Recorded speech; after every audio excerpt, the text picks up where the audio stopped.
আসসালামু আলাইকুম রহমতুল্লাহি ওয়া বারাকাতুহু। আলহামদুলিল্লাহ ওয়াসসালাতু ওয়াসসালামু আলা রাসূলিল্লাহ ওয়া আলা আলিহি ওয়া আসহাবিহি ওয়া মান ওয়ালা, আম্মা বাদ।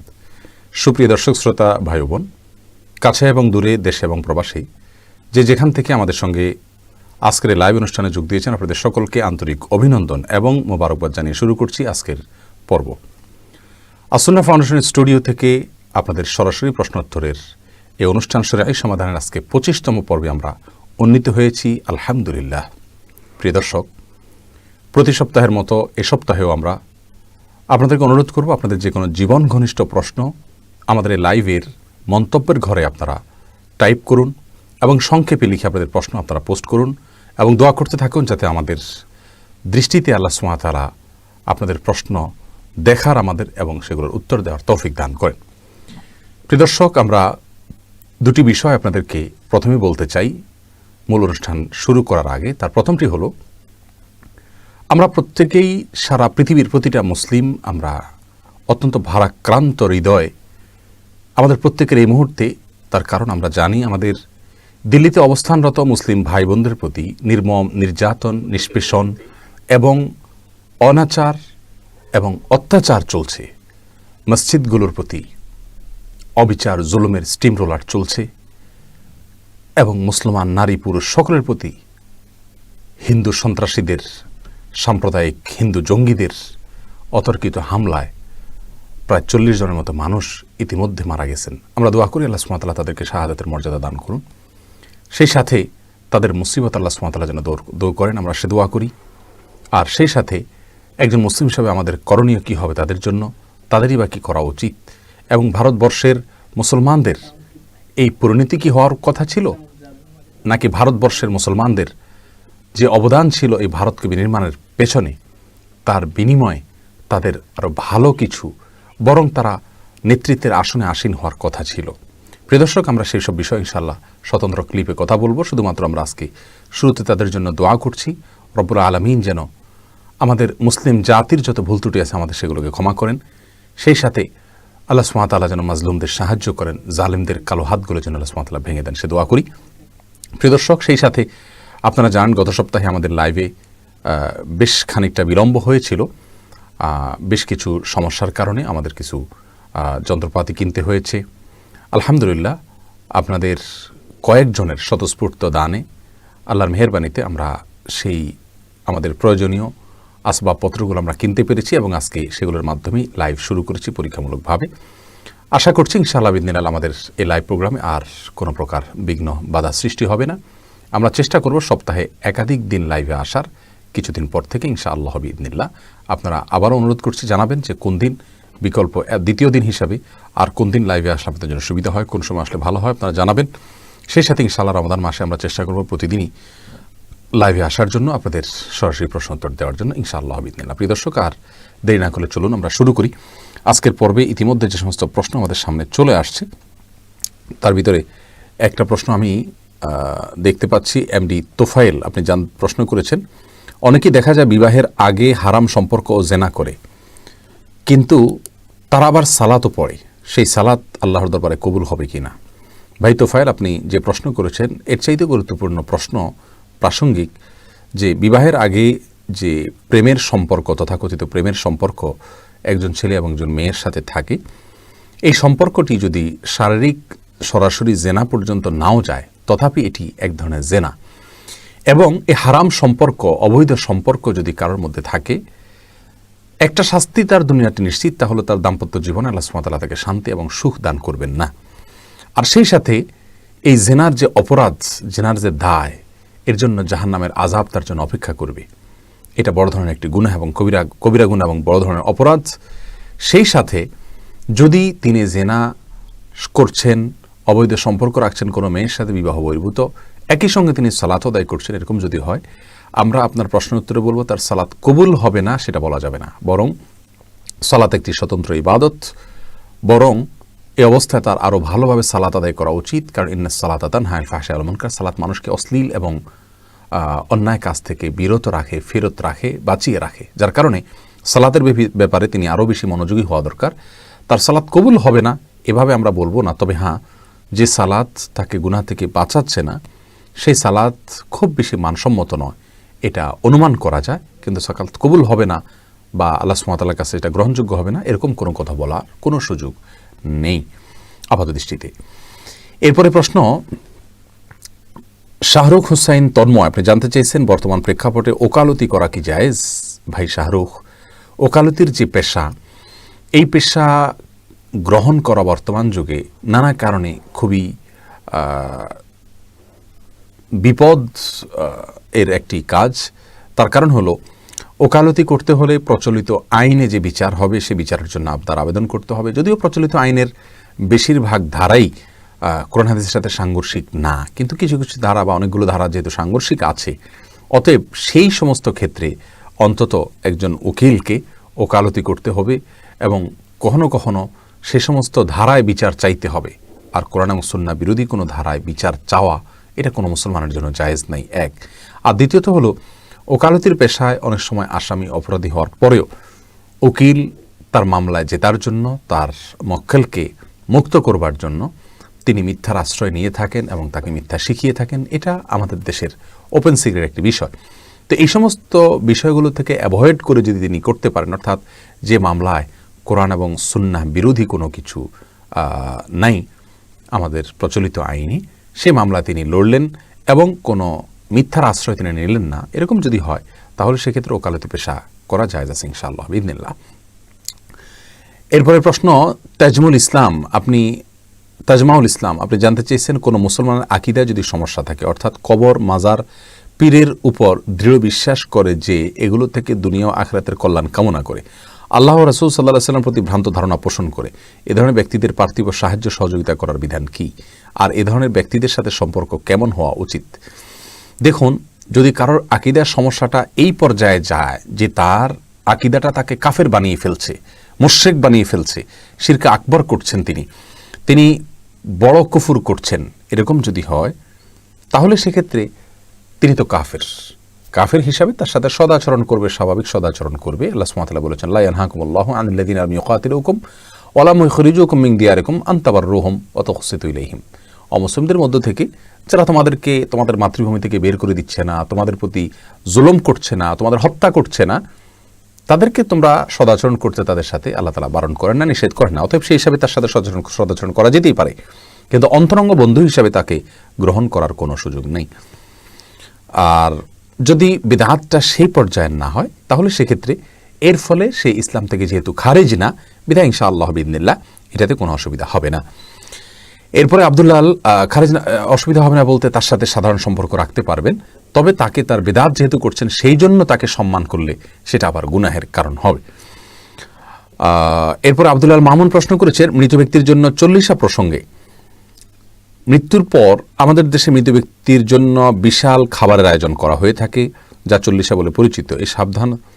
এটা সাধারণত মৃত্যুর 40 দিন পরবর্তী যে কোনো দিন করা হয়। এই প্রশ্ন উত্তর বোধ হয় আমি গত সপ্তাহে দিয়েছিলাম, হুবহু একই প্রশ্ন উত্তর কীভাবে আসলো আমি বুঝলাম না।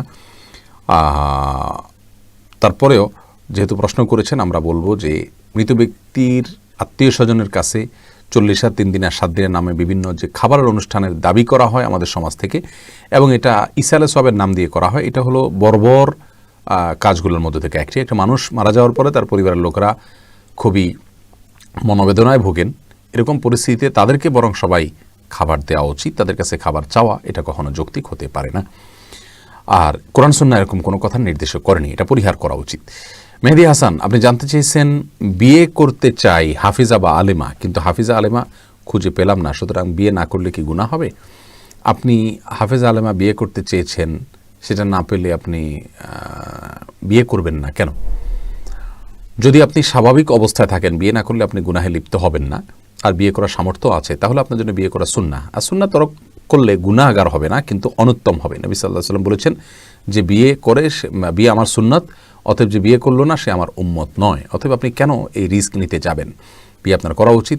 আর আপনি যেটা চাইছেন সেটা যদি না হয় তাহলে বুঝতে হবে যে এর ভিতরে কোনো কল্যাণ আছে। হাফেজ আলেমা হলেই যে আপনার জন্য সুখ শান্তি হবে, আপনি যা চাচ্ছেন তা হবে, ব্যাপারটি সেরকম নাও হতে পারে।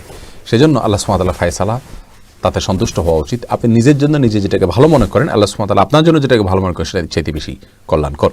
এরপরে প্রশ্ন করেছেন হাসান, দাড়িতে খুর লাগাতে পারবো একবার ঘন করে চাপ দাড়ি উঠানোর জন্য, ভাই হাসান, চাপ দাড়ি উঠানোর জন্য খুর লাগানো জায়েজ নেই।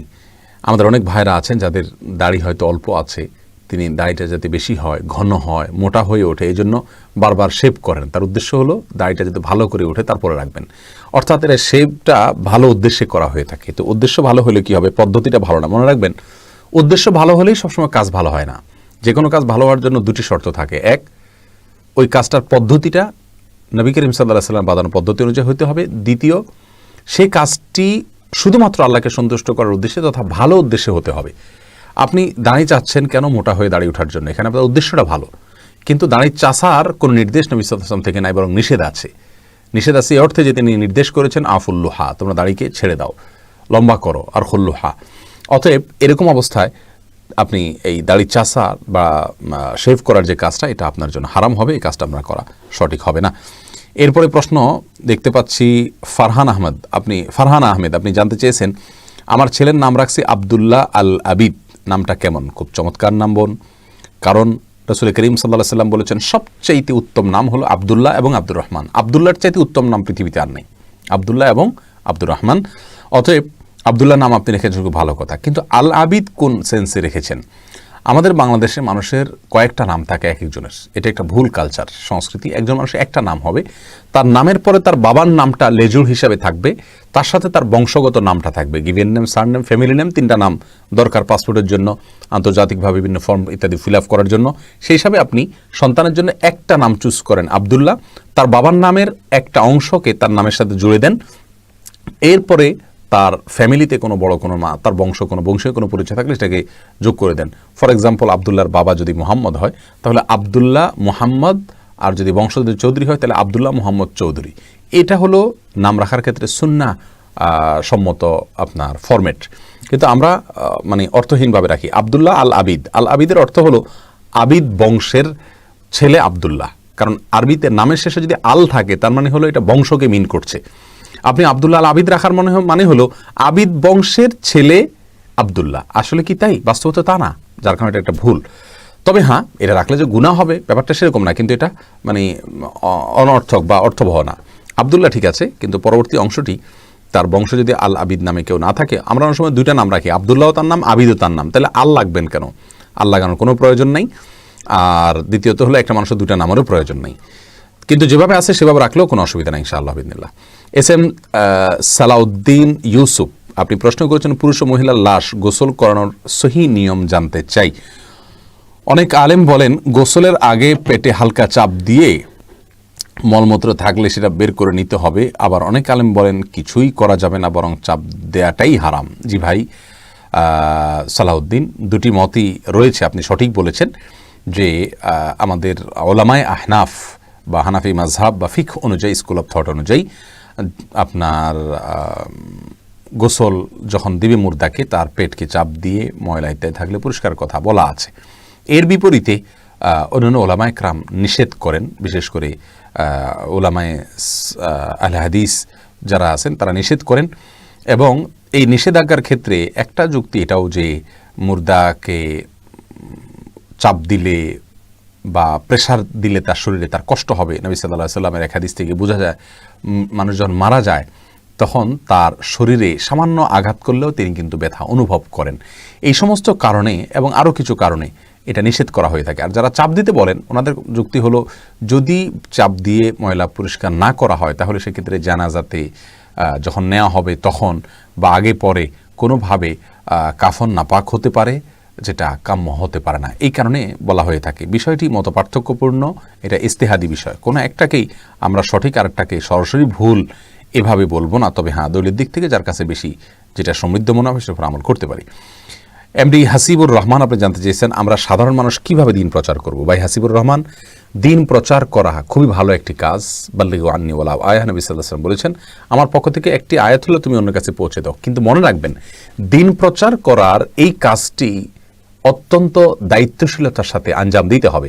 কারণ আপনি আপনার প্রচারে যদি কোনো ভুল কিছু প্রবেশ করিয়ে থাকেন, ভুল কিছু প্রচার করেন, তাহলে কিন্তু ভালো কিছু প্রচার করলে যেমন সওয়াব হইতো, ভুল কিছু প্রচার করলেও আপনাকে গুনাহের ভাগ নিতে হবে। আর এই জন্য দিন প্রচারের পদ্ধতি জানার আগে জানতে হবে দিন প্রচার করতে হবে শুধুমাত্র যেটুকু জানেন সেটুকু, যেভাবে প্রচার করা উচিত, যে অ্যাপ্রোচে প্রচার করা উচিত সেই অ্যাপ্রোচে করবেন। আজ সাধারণ মানুষ সোশ্যাল মিডিয়াতে ইসলাম প্রচার করতে গিয়ে দেখা গেল যে কোথাও সীমা লঙ্ঘন করে ফেলছেন, কোথাও আঘাত করে ফেলছেন অন্যকে, কোথাও আক্রমণ করে ফেলছেন, কোথাও আপত্তিকর শব্দ চয়ন করে ফেলছেন। এইসব কারণে তার দিন প্রচারটা কিন্তু প্রশ্নের সম্মুখীন হয়ে যাচ্ছে। প্রিয় দর্শক, সেজন্য আপনাকে দিন প্রচার আগে শিখতে হবে বিনয়ের সাথে, বিনম্রতার সাথে, সৌন্দর্যের সাথে, কারোর সাথে তর্কে না জড়িয়ে, কাউকে আক্রমণ না করে সুন্দর ভাষায় আপনাকে দাওয়াত পেশ করতে হবে। আরও দাওয়াতের উসুলগুলো জানতে হবে, মূলনীতিগুলো জানতে হবে। আর প্রচার করার পদ্ধতি আপনি জানতেছেন কিভাবে আপনি প্রচার করবেন। এটা তো অনলাইনে সোশ্যাল মিডিয়াতে আপনি যদি কোনো একটা পোস্ট ভালো দেখেন, পড়েন, সেটাকে শেয়ার করে আপনি দিন প্রচারে সামিল হতে পারেন, সেটাকে পোস্ট করে দিন প্রচারে সামিল হতে পারেন।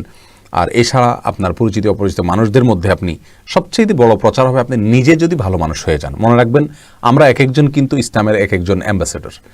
আপনি আমি, আমাদের আচার আচরণ, আমাদের আমল, আমাদের আখলাক, আমাদের চিন্তা চেতনা, আমাদের কর্ম, এগুলোর মাধ্যমে কিন্তু আমাদের আশপাশের মানুষকে আমরা প্রভাবিত করতে পারি। আমি যদি ভালো মানুষ হই তাহলে আমাদের আশপাশটা দেখে, আমাকে দেখে অনুপ্রাণিত হবেন, তারাও ভালো মানুষ হতে চাইবেন। এটাও কিন্তু দিন প্রচারের একটা অংশ। আল্লাহ তাআলা তৌফিক দান করুন। এরপর চলে যাচ্ছি পরবর্তী প্রশ্নে।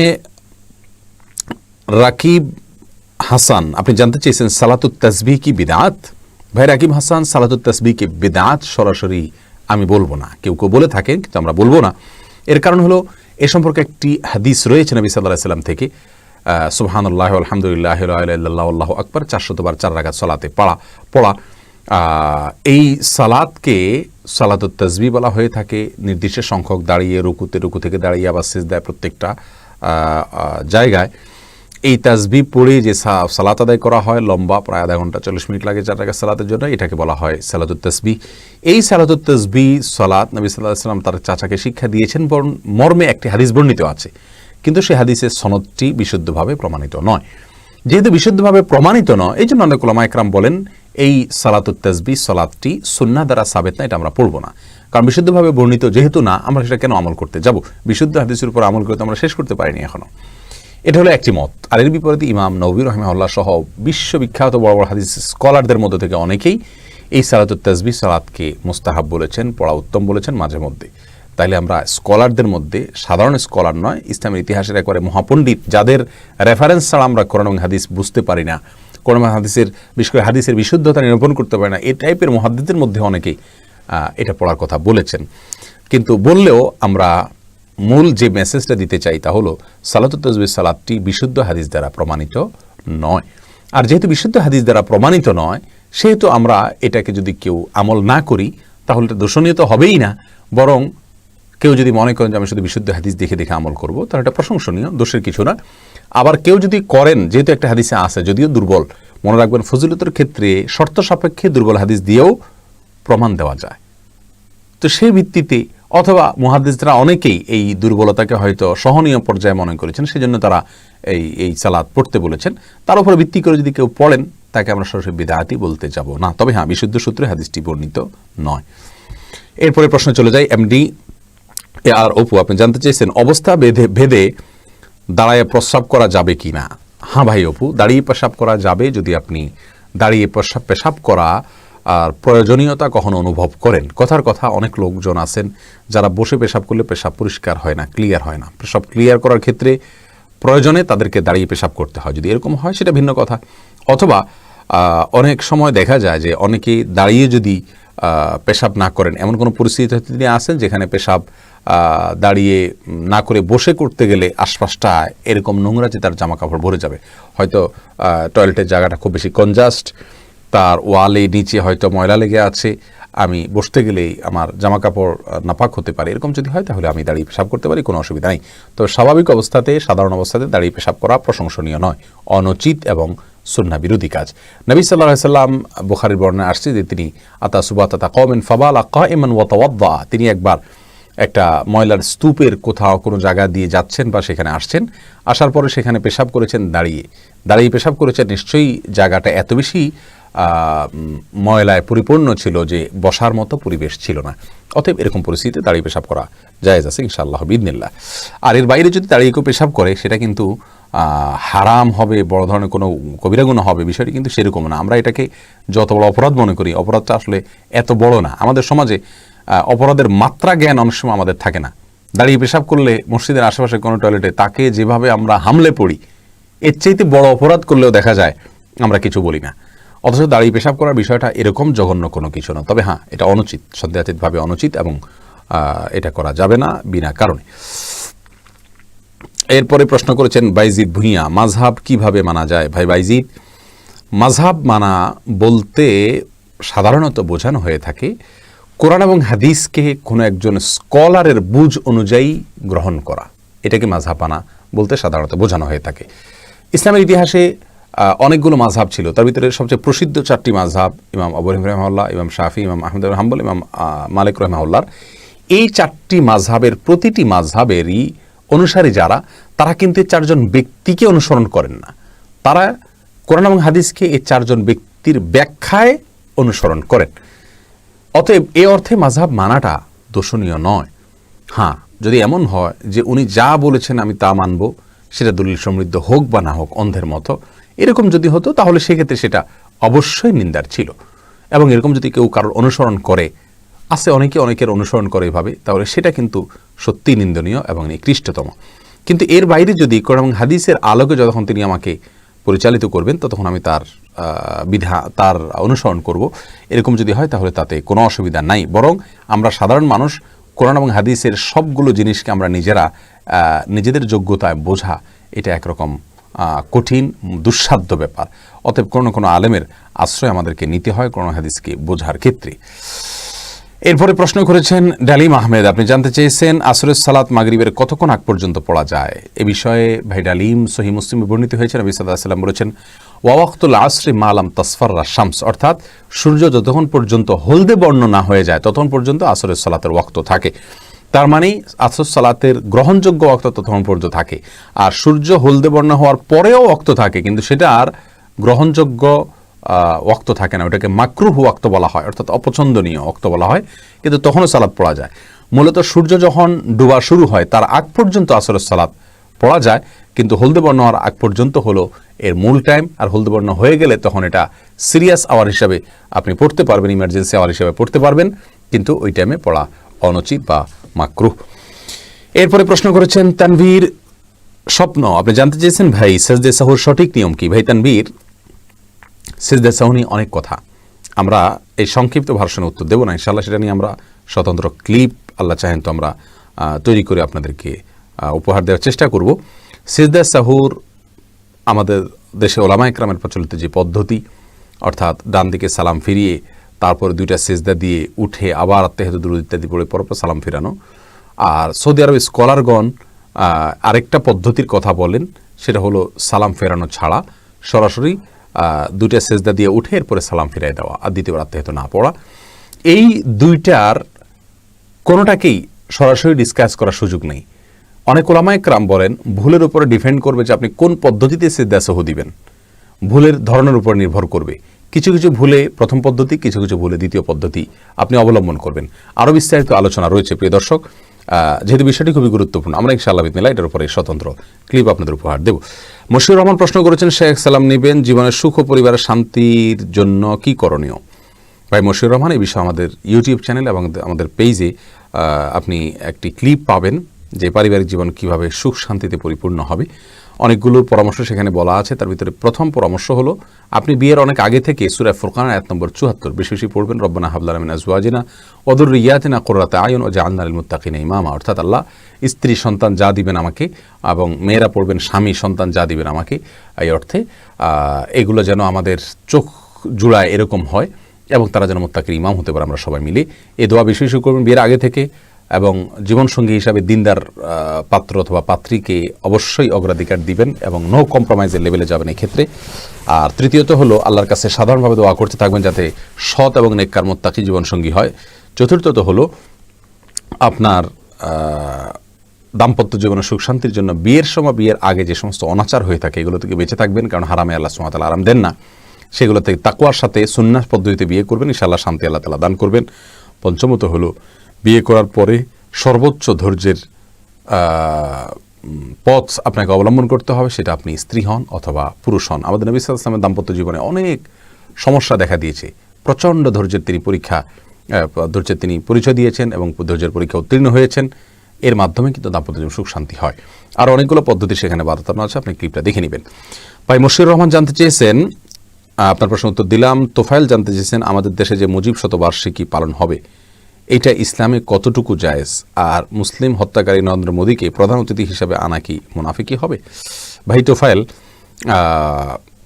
নরেন্দ্র মোদীকে আমাদের দেশে মুজিব শতবার্ষিকীতে আনার যে সিদ্ধান্ত সরকার নিয়েছেন, সেই সিদ্ধান্তকে পুনর্বিবেচনা করার জন্য এদেশের শত শত লক্ষ লক্ষ বরং কোটি মানুষ আবেদন করছে, আমরাও আবেদন করছি। কারণ মুসলমানদের রক্তে তার দুহাত রঞ্জিত, এখনও তিনি মুসলমানদের হত্যায় লিপ্ত, এরকম একজন সময়ের অন্যতম বড় হিটলার, তাকে যদি কোনোভাবে এদেশে অতিথি করে আনা হয়, বিশেষ করে সে হত্যাকাণ্ডে লিপ্ত, মুসলিম বলে কোনো কথা নয়, মানবতা বিরোধী অপরাধে লিপ্ত এরকম একজন মানুষকে যদি অতিথি হিসাবে আনা হয়, সেটা আমাদের দেশের মানুষের জন্য অপমান হবে। এদেশের মানুষের চিন্তা এবং আদর্শের সাথে এটা কোনোভাবেই মানানসই হবে না। সেজন্য আমরা এটা যারা করবেন তাদেরকে আমরা বিনীতভাবে অনুরোধ করব, তারা যেন এই সিদ্ধান্তকে পরিবর্তন করেন। আর অমুসলিমদের মধ্যে কেউ যদি মুসলমানদেরকে হত্যা করে, তাদের সাথে যদি কেউ ব্যক্তিগতভাবে তাদের সাথে টান ভালোবাসা থাকে, বন্ধুত্ব থাকে, তাহলে তাদের ঈমান নিয়ে প্রশ্ন তোলা যেতে পারে। এরকম ভয়াবহ বিষয়, আল্লাহ তাআলা মাফ করুন। শিপন আহমেদের পরে প্রশ্ন করেছেন, ইসলামী ব্যাংকে টাকা ফিক্সড ডিপোজিট করে লাভ নেওয়া জায়েজ হবে কিনা? ভাই শিপন, এই বিষয়ে আমরা বারবার উত্তর দিয়েছি। ফিক্সড ডিপোজিট করে ইসলামী ব্যাংকগুলোতে তার লভ্যাংশ খাওয়া অনুচিত হবে যদি বিকল্প কোনো পথ আপনার কাছে খোলা থাকে। ফর এক্সাম্পল, আপনার ব্যবসার কোনো রাস্তা আছে, হোক অল্প পয়সা আসবে, ইসলামী ব্যাংকগুলোতে না রেখে আপনার সে পথটা অবলম্বন করা উচিত। তার কারণ হলো ইসলামী ব্যাংকের যে উপার্জন সেটা শতভাগ সন্দেহমুক্ত নয়। নবী সাল্লাল্লাহু আলাইহি ওয়াসাল্লাম বলেছেন, আল হালালু বাইয়িন ওয়াল হারামু বাইয়িন ওয়া বাইনহুমা মুশতাবিহাত, অর্থাৎ হালাল স্পষ্ট, হারাম স্পষ্ট, আর এই দুইটার মাঝখানে কিছু আছে যেগুলো সন্দেহযুক্ত। এই সন্দেহযুক্তগুলো থেকে যে বেঁচে থাকতে পারবে সে তার তাকওয়াকে রক্ষা করতে পারলো। বিধায় ইসলামী ব্যাংকের থিওরি এবং প্র্যাকটিক্যালের ভিতরে অনেক বেশকম থাকে। যেহেতু বেশকম থাকে আর সেই জন্য সন্দেহ থেকে যায়, এই জন্য আপনি এখানে ফিক্সড ডিপোজিট না করে অন্য কোনো জায়গায় হালাল খাতে লাগানোর সুযোগ থাকলে সেটা করা উচিত, আপ্রাণ চেষ্টা করা উচিত। যদি বিকল্প কোনো পথ না থাকে তাহলে আপনার জন্য এটা জায়েজ হবে ইনশাআল্লাহ হবে ইদনিল্লাহ, যেহেতু এটাকে একেবারে কাট্টা এবং পরিষ্কার হারাম আমরা বলতে পারছি না, অতএব আপনার জন্য জায়েজ হবে যদি নিরুপায় থাকেন আপনি। এরপরে প্রশ্ন করেছেন ইরফান রাতুল, কাউকে না বলে কি জিহাদে যাওয়া যাবে? ভাই ইরফান রাতুল, কাউকে না বলে জিহাদে যাওয়া বলতে কি বোঝাচ্ছেন আপনি? জিহাদের অনেকগুলো স্তর আছে। যখন নাফির আম হয়, অর্থাৎ গণহারে প্রত্যেককে জিহাদের জন্য বের হতে হয়, এরকম কমন নির্দেশ যদি কখনো চলে আসে, তখন সেই নাফির আমের সময় যে জিহাদ, সেই জিহাদে বের হওয়ার জন্য কারোর পারমিশনের কোনো প্রয়োজন নেই। কিন্তু নাফির আম যদি না হয় তাহলে সেক্ষেত্রে সর্বাবস্থায় কিন্তু আপনি মনে চাইলে জিহাদের জন্য দৌড় দিতে পারবেন না। ওলামায়ে কেরাম, সংশ্লিষ্ট আপনার বিশেষজ্ঞগণ, তাদের যদি সিদ্ধান্ত থাকে, তারা যদি পরামর্শ দেন, তারপরে আপনি সেই পরামর্শ অনুযায়ী সামনে অগ্রসর হবেন এবং সিদ্ধান্ত নেবেন। যে কেউ আপনাকে ডাক দিল আর আপনি জিহাদের নামে সেদিকে ঝাঁপিয়ে পড়লেন, এই সুযোগ নাই এবং এটা সঠিক হবে না। আর মা বাবার পারমিশনের বিষয়ে যেটা বলছেন, যদি ফরজ হয়ে যায় তাহলে মা বাবার পারমিশনের প্রয়োজন নেই, তাদের পারমিশন ছাড়াও আপনি যেতে পারেন। তবে হ্যাঁ, তাদেরকে বলে যাওয়া উত্তম, এটা ভিন্ন বিষয়। আল্লাহ আলম বিসওয়াব। এরপরে মুশফিকুর রহমান প্রশ্ন করেছেন, জুমার নামাজে খুতবা পড়ার লোক না থাকলে জুমার নামাজ পড়ার কোনো পদ্ধতি আছে কিনা? ভাই মুশফিকুর রহমান, জুমার নামাজের খুতবা পড়ার পদ্ধতি তো খুবই সহজ। খুতবা পড়ার মানে লোক না থাকার কি আছে? যদি কিচ্ছু না পারেন, কোরআন কারীমে একটা আয়াত, দুইটা আয়াত, তিনটা আয়াত পড়বেন, বাস দাঁড়িয়ে তিনটা আয়াত পড়লে, দুইটা আয়াত পড়লেই আপনার খুতবা হয়ে গেল। এটুকু তো আমাদের মুখস্থ আছে। অতএব এটুকু যদি করে তাহলে খুতবার যে দায় সেটা ইনশাআল্লাহ বিদিনিল্লাহ আদায় হয়ে যাবে, আল্লাহ তাআলা চাহেন তো। এরপরে প্রশ্ন করেছেন রকিবুল ইসলাম, আপনি জানতে চেয়েছেন, আমি জানতে চাই আমার মুসলিম ভাইদেরকে হত্যা করা হচ্ছে, এই সময় আমরা কি করব, ইসলাম কি বলে? ভাই রকিবুল ইসলাম, ইসলাম তো বলে কোনো মুসলিম ভাইকে হত্যা করলে আপনি তার যদি পাশে অবস্থান করেন, তার পাশে দাঁড়ানোর সুযোগ থাকে, তার জন্য পাশে দাঁড়িয়ে তাকে রক্ষা করার জন্য আপনি জালিমের বিরুদ্ধে লড়াই করা আপনার জন্য ফরজ। আর যদি আপনি তার পাশে না থাকেন, এবং তার পাশে দাঁড়ানোর সুযোগ না থাকে। যেমন আজকের পৃথিবীতে যে বিশ্বায়নের এই যুগে আমরা দেখছি যে অনেকগুলো বর্ডারে আমরা বন্দী, এমত অবস্থায় আমরা চাইলেই তাদের পাশে দাঁড়াতে পারছি না। আর তাছাড়া যারা প্রতিবেশী আছেন ওখানে আশেপাশে, আপনার প্রতিবেশী যদি জুলুমের শিকার হয় আপনার উচিত হবে তার পাশে দাঁড়ানো। এটা হলো ইসলামের নির্দেশ। আমরা যেহেতু প্রতিবেশী হলেও এমন প্রতিবেশী যে প্রতিবেশী আমরা তাদের পাশে দাঁড়াতে পারছি না, অতএব আমরা তাদের জন্য আল্লাহ সুবহানাহু ওয়া তাআলার কাছে দোয়া করব এবং সেই সাথে আমাদের সাধ্যের সবটুকু দিয়ে এই জঘন্য কর্মের আমরা নিন্দাবাদ করব, প্রতিবাদ করব এবং যেভাবে যেভাবে তাদের সহায়তা করা যেতে পারে বৈধ উপায়ে সেগুলো আমরা অবলম্বন করব। আল্লাহ তাআলা তৌফিক দান করুন।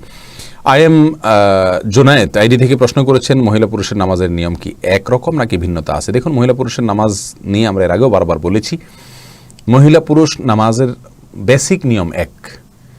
তবে আরবের উলামা ইকরামও বলেন মহিলারা সৃষ্টিগতভাবে তাদের শরীরের অবকাঠামো ভিন্ন হওয়ার কারণে তারা পুরুষদের চাইতে কিছুটা জড়সড় থাকবেন, বিশেষ করে রুকু সেজদাতে, কিন্তু তার মানে এই নয় যে পদ্ধতি সম্পূর্ণ পুরুষদের চাইতে ভিন্ন।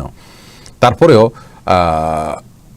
প্রচলিত আমাদের দেশে যে মহিলারা যেভাবে সালাত আদায় করেন এর বাইরে আপনার পুরুষরা যেভাবে সালাত আদায় করেন, এখানে আমরা অনেকখানি পার্থক্য দেখতে পাচ্ছি। এই পার্থক্যটা কতটা অথেন্টিক, কতটা গ্রহণযোগ্য সোর্স দ্বারা প্রমাণিত, সেটা ইনশাআল্লাহ আমরা আলোচনা করব কোনো একটা ক্লিপে। তবে এটুকু বলে রাখি, এটা এমন কোনো মাসআলা নয় যেটা নিয়ে আমাদের পেরেশান হওয়ার মতো কোনো বিষয় আছে। কারণ মহিলা পুরুষের সালাতের পার্থক্য করলে অথবা না করলে সালাত হওয়া না হওয়ার কোনো সম্পর্ক পৃথিবীর কোনো আলেমের মতোই নাই। অতএব এটা নিয়ে চিন্তিত হওয়ার বা অস্থির হওয়ার মতো কোনো বিষয় নাই। তারপর আমরা ইনশাআল্লাহ আলোচনা করব, আল্লাহ চাহেন তো। আমিনুল কাজী আপনি প্রশ্ন করেছেন, আমাদের শেষ বৈঠকে যদি দুরূদ শরীফ পড়তে ভুলে যায় তাহলে কি সুজদা দিতে হবে?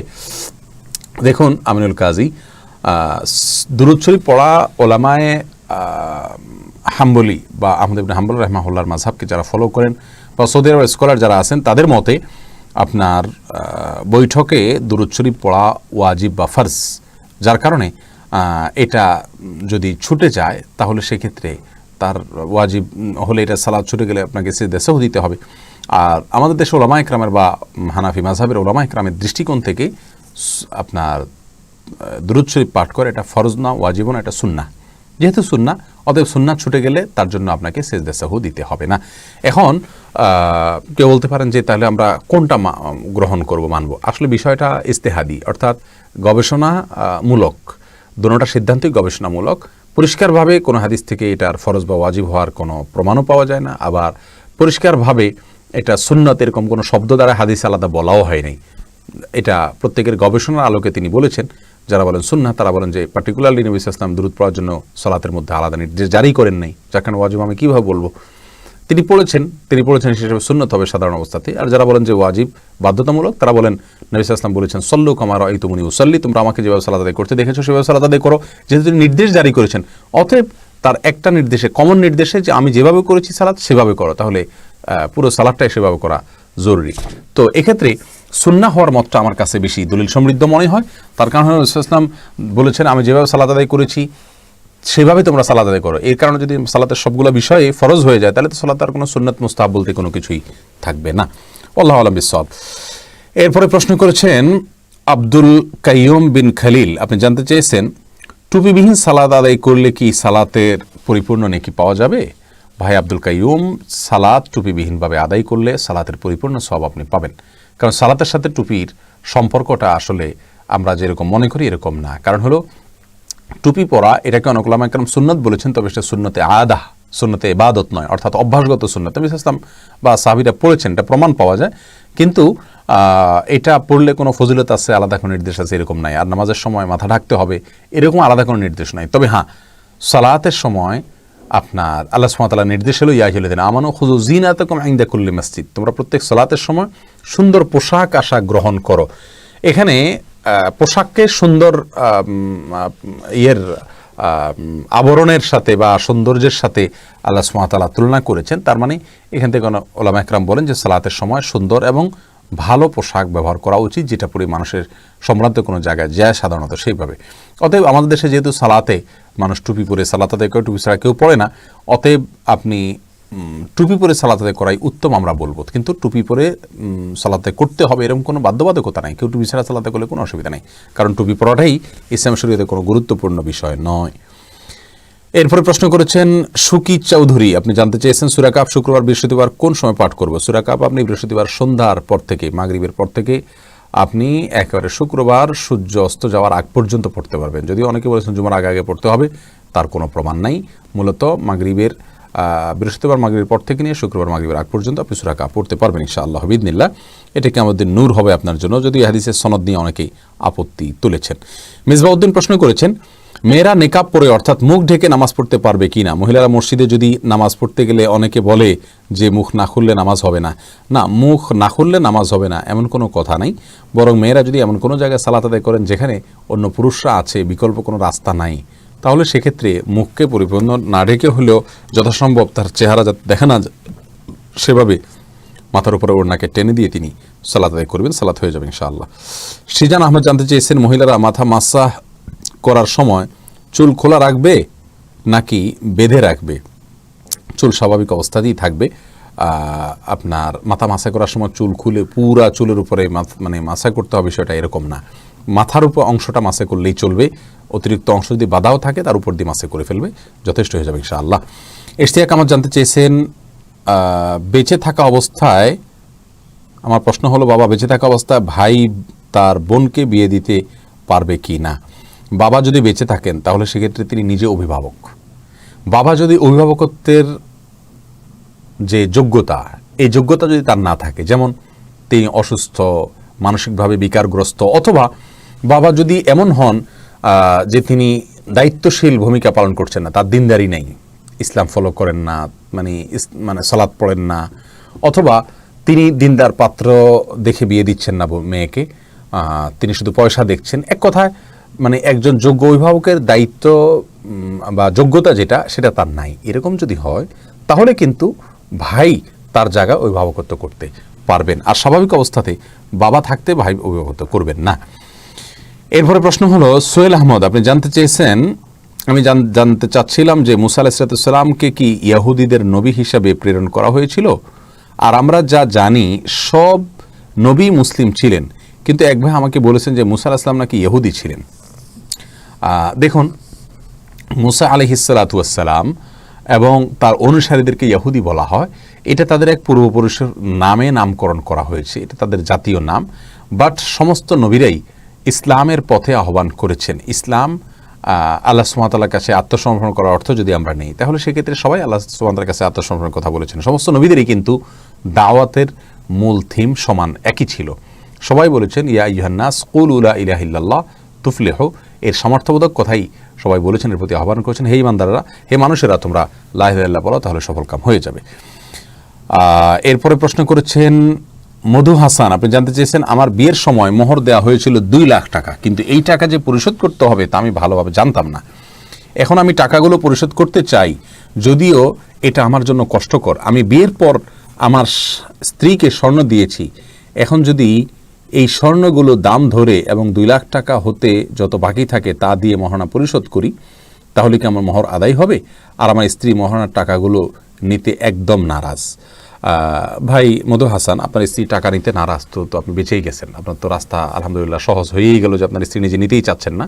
আল্লাহ সুবহানাহু ওয়া তাআলা বলেছেন স্ত্রী যদি তোমাদেরকে মহারণা কিছু ছাড় দেয় ফাকুলুহু হানিআম মারিআ, তাহলে তোমরা সেটা খেতে পারো, ভোগ করতে পারো। আপনার স্ত্রীকে যেই স্বর্ণগুলো আপনি দিয়েছেন, উচিত ছিল তখনই এটাকে মহারণার বাবদ দেওয়া, তাহলে আপনি মুক্ত হয়ে যেতে পারতেন। কিন্তু যদি মহারণা বাবদ না দিয়ে থাকেন, এমনি তাকে দিয়ে থাকেন, এখন আপনি বলতেছেন আমি মহারণা হিসাবে এটাকে চেঞ্জ করব, তাহলে সেক্ষেত্রে আপনি হাদিয়াটাকে ফেরত নিয়ে আবার মহারণা হিসাবে দিতে হবে। আর নবী সাল্লাল্লাহু আলাইহি ওয়াসাল্লাম বলেছেন, মুসলিমের হাদিস, আল আইদু ফি হিবাতিহি কাল কালবি ইয়াউদু ফি কাইহি, কেউ কাউকে কিছু দান করে সেটা ফেরত নেওয়া, এটা হলো ওই কুকুরের মধ্যে যে কুকুর বমি করে আবার খায়। তার মানে জিনিসটা অত্যন্ত জঘন্য এবং অপছন্দনীয় হিসেবে দেখেছেন। আপনি স্ত্রীকে দিয়ে দিয়েছেন, ওটা হাদিয়া হয়ে গেছে, শেষ। এখন আপনি আবার ওটাকে মহারণের নিয়ত করা মানে হলো তাকে ফেরত নিয়ে তার কাছ থেকে আবার নতুন করে আরেকটা নিয়ত করা, যেটা অসুন্দর হবে। এখন আপনার সাধ্যে যেটুকু আছে সেটুকু দেন।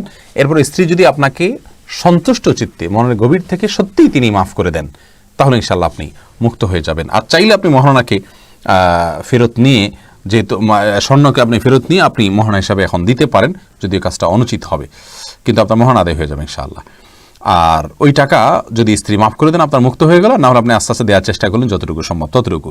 নাজবুন নাহার লিলি, আপনি জানতে চেয়েছেন কিভাবে একজন নারী নিজেকে জান্নাতি নারী হিসাবে গড়ে তুলতে পারে। বোন লিলি, একজন নারী নিজেকে জান্নাতি হিসাবে গড়ে তোলার জন্য মৌলিকভাবে 4-5টি কাজের কথা নবী সাল্লাল্লাহু আলাইহি ওয়াসাল্লাম বলেছেন। তার ভিতরে একটা হলো 5 ওয়াক্ত সালাত আদায় করা। ইজা সাল্লাতিল মারআতু খামসাহা ওয়া সামাত শাহরাহা ওয়া আতাআত বালাহা ওয়া হাফিজাত ফারজাহা, এই কয়েকটা কাজ যখন কোনো মহিলা করবে, 5 ওয়াক্ত সালাত আদায় করবে, রমজান রোজা পালন করবে, স্বামীর আনুগত্য করবে, লজ্জাস্থানের হেফাজত করবে, অর্থাৎ অশ্লীল কোনো কিছু করবে না, যে পর্দা প্রশিদের ভিতরে থাকবে, সেই জান্নাতের 8টা দরজা যে কোনোটাতে প্রবেশ করতে পারবে। তার মানে মেয়েদের জন্য জান্নাতে যাওয়া অনেক সহজ। এই বিষয়গুলোকে শুধু মাথায় রাখতে হবে, সঠিকভাবে এবং সুন্দরভাবে করার চেষ্টা করতে হবে। আল্লাহ তৌফিক দান করুন। তানভীর রহমান, আপনি জানতে চেয়েছেন দিল্লির মাজলুম মা বোনদের জন্য মুসলিম যুবকদের করণীয় কি। আমরা ইতিমধ্যে 2বার বলেছি এই বিষয়ে, আরও বলবো ইনশাআল্লাহ বিদিনিল্লাহ। নূর হোসেন, আপনি জানতে চেয়েছেন ক্রিকেট খেলাকে পেশা হিসাবে নেওয়া এবং সরকারিভাবে যে স্যালারি ক্রিকেটারদের দেওয়া হয় সেই টাকাগুলো নেওয়া ও খাওয়া কি হারাম, এবং সে টাকাগুলো কি তার স্ত্রী ছেলে মেয়েদের জন্য খাওয়া হারাম। ভাই নূর হোসেন, খেলাকে পেশা হিসেবে নেওয়া ইসলামী শরিয়ার দৃষ্টিকোণ থেকে পছন্দনীয় কিছু নয়। তবে এখানে যেহেতু খেলোয়াড়রা নিজেরা একে অন্যকে আপনার আদান প্রদান করেন না, অর্থের লেনদেন নিজেদের মধ্যে করেন না, অতএব তাদের এই টাকা যেটা তৃতীয় পক্ষ দিচ্ছে সেটাকে সরাসরি হারাম বলা কঠিন। তারপরেও এ বিষয়ে আরও পণ্ডিত ওলামা একরামের শরণাপন্ন হওয়া আমার মনে হয় ভালো হবে। তবে আমি যেটুকু বুঝেছি সেটাতে হলো যে এখানে জুয়া সরাসরি না, তবে হ্যাঁ এই ক্রিকেট সহ যত ইন্টারন্যাশনাল খেলোয়াড় আছে এই সবগুলোর সাথে জুয়া অশ্লীলতার সম্পর্ক ওতপ্রোতভাবে আর জড়িত হয়ে গেছে। বিদায় সেই দৃষ্টিকোণ থেকে আমরা বলতে পারি যে ক্রিকেট খেলাকে পেশা হিসেবে নেওয়া জায়েজ নাই।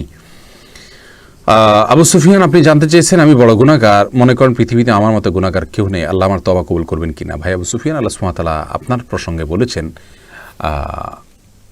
ইন্নাল্লাহা ইয়াগফিরুদ দুনুবা জামিআ ওয়া তুবু, আল্লাহ সুবহানাহু ওয়া তাআলা বলেছেন তোমরা তওবা করো, হে লোক সকল তোমরা তওবা করো আল্লাহর কাছে, অতুবু ইলাল্লাহ, আল্লাহর কাছে তোমরা তওবা করো, আল্লাহ সুবহানাহু ওয়া তাআলা তোমাদের সমস্ত গুনাহ মাফ করে দিবেন।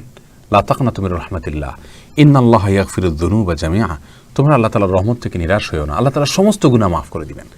প্রিয় ভাই আমার, এমন কোনো অপরাধ নেই যে অপরাধ আল্লাহ সুবহানাহু ওয়া তাআলা মাফ করবেন না।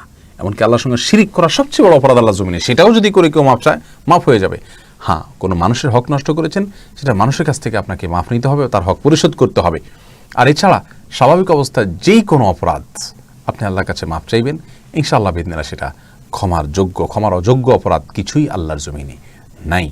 বিদায় নিরাশ হওয়ার কোনো কারণ নাই, আল্লাহ সুবহানাহু ওয়া তাআলা আপনাকে অবশ্যই ক্ষমা করবেন। আমরা দোয়া করি আপনার জন্য, আল্লাহ তাআলা যেন আপনার সমস্ত ভুল ত্রুটি মাফ করেন, আমাদের সবাইকে আল্লাহ তাআলা মাফ করেন। মনে রাখবেন আমাদের ভুলের যে পাওয়ার তার চেয়ে আল্লাহ সুবহানাহু ওয়া তাআলার ক্ষমার পাওয়ার অনেক বেশি অনেক বেশি অনেক বেশি। আল্লাহ সুবহানাহু ওয়া তাআলা আপনাকে তৌফিক দান করুন। জাযাকুমুল্লাহু খায়রা। এরপরে প্রশ্ন চলে আসছে ফাতেমা বেগম, জানতে চেয়েছেন যাকাত সম্পর্কে। আপনি জানতে চেয়েছেন যাকাত সম্পর্কে জিপিএফ এর যাকাত দিতে হবে কি না। আপনার যাকাতের টাকাটা যতক্ষণ পর্যন্ত আপনার হাতে না আসবে ততক্ষণ পর্যন্ত আপনাকে এটার যাকাত দিতে হবে না। যদি আপনি যখন ইচ্ছে তখন নিতে না পারেন তাহলে সেক্ষেত্রে তারপরেও এ বিষয়ে আরও বিস্তারিত কথা বলতে হবে ইনশাআল্লাহ বিদিনিল্লাহ। আমরা পৃথক কোনো আলোচনা সেটা বলবো আল্লাহ চাহেন তো। আনোয়ার হোসেন জানতে চেয়েছেন বিধর্মীদের ধর্মীয় প্রতিষ্ঠানে কাজ করা যাবে কি না। বিধর্মীদের ধর্মীয় প্রতিষ্ঠানে কাজ করা অনুচিত হবে, যেহেতু তার ধর্মীয় প্রতিষ্ঠানে কাজ করা মানে হলো তার ধর্মীয় কাজ করতে তাকে প্রত্যক্ষভাবে সহযোগিতা করা, আর সেই সহযোগিতা করাটা গুনাহ হবে না। আল্লাহ সুবহানাহু ওয়া তাআলা বলেছেন ওয়ালা তাআওয়ানু আলাল ইসমি ওয়াল উদওয়ান, আর তোমরা গুনাহ এবং সীমা লঙ্ঘনের কাজে একে অন্যের সহযোগিতা করো না। সেই সেন্স থেকে এটা করা অনুচিত হবে। এরপরে ইনান আহমেদ, আপনি জানতে চেয়েছেন জিহাদ সম্পর্কে বলেন। ভাই ইনান, জিহাদ সম্পর্কে বলবো যে জিহাদ আল্লাহ সুবহানাহু ওয়া তাআলার মহান বিধান। জিহাদকে যদি কেউ অস্বীকার করে, তাচ্ছিল্য করে, জিহাদকে ফরজিয়াতকে তার বাধ্যবাধকতাকে অস্বীকার করে, বা এটাকে কেউ যদি বর্বর মনে করে, তাহলে সে ইসলাম থেকে খারিজ হয়ে যাবে, কাফের হয়ে যাবে। আর এই জিহাদ এটার সাথে আবার জেহাদের নামে যদি কোনো কেউ সন্ত্রাস করে, জেহাদের নামে যদি কেউ এমন কোনো কাজ করে যেটাকে জেহাদ বলা যায় না, শরীয়তের জেহাদের সংজ্ঞায় না পড়ে না, ওলামা একরাম পৃথিবীর ওলামা একরাম যদি সেটাকে জিহাদ হিসাবে আখ্যায়িত না করেন, এবং না করেন বলতে সেটা যদি ওই গ্রাউন্ড থেকে না করেন, শরীয়তের গ্রাউন্ড থেকে, তাহলে সেক্ষেত্রে সেটাকে জেহাদ না বলে আমরা সন্ত্রাসী বলবো, যদি সেটা প্রকৃত অর্থে সন্ত্রাস হয়। নিরীহ মানুষ হত্যা করা, খুন করা, নিরপরাধ মানুষ খুন করা এবং আপনার এই টাইপের আরও যত কাজ আছে সেগুলো যদি করা হয়। বাকি এর বাইরে মূলত জেহাদের বিধানকে অস্বীকার করার কোনো সুযোগ মুসলমানের নাই। জিহাদ কখনো কখনো ফরজে আইন হয়, কখনো কখনো ফরজে কেফায়া হয়। জেহাদের আলোচনা এবং জেহাদের স্পৃহা মানুষের ভিতরে থাকতে হবে। তবে মনে রাখা উচিত যে জেহাদ ফরজ হওয়া, বিশেষ করে ফরজে আম হওয়াটা, এটা অনেকগুলো বিষয়ের উপর নির্ভর করে। আমাদের দেশে প্রচলিত যে সমাজে আমরা আছি, এই সমাজে আমরা এই দেশের মধ্যে থেকে আমাদের জেহাদ করার স্কোপ নাই। এই জন্য যে এই সমাজের ভেতরে আমরা যারা অমুসলিম আছে তাদেরকে আমাদের সরকার থাকার অনুমোদন দিয়েছেন, তারা অনুমোদিত, তারা দেশের নাগরিক, তাদের জান মাল রক্ষা করা আমাদের জন্য কর্তব্য। নবী সাল্লাল্লাহু আলাইহি ওয়াসাল্লাম বিভিন্ন হাদিস থেকে সেটি বোঝা যায়। আর এর বাইরে এখানে আপনি কার সঙ্গে জেহাদে লিপ্ত হবেন? যদি কেউ মুসলমানের ভান ধরেন কিন্তু ভেতরে ভেতরে তিনি অমুসলিম বলে আপনার মনে হয়, তাহলে মুনাফিক, আর তার সাথেও আপনি জেহাদ করার কোনো সুযোগ নাই।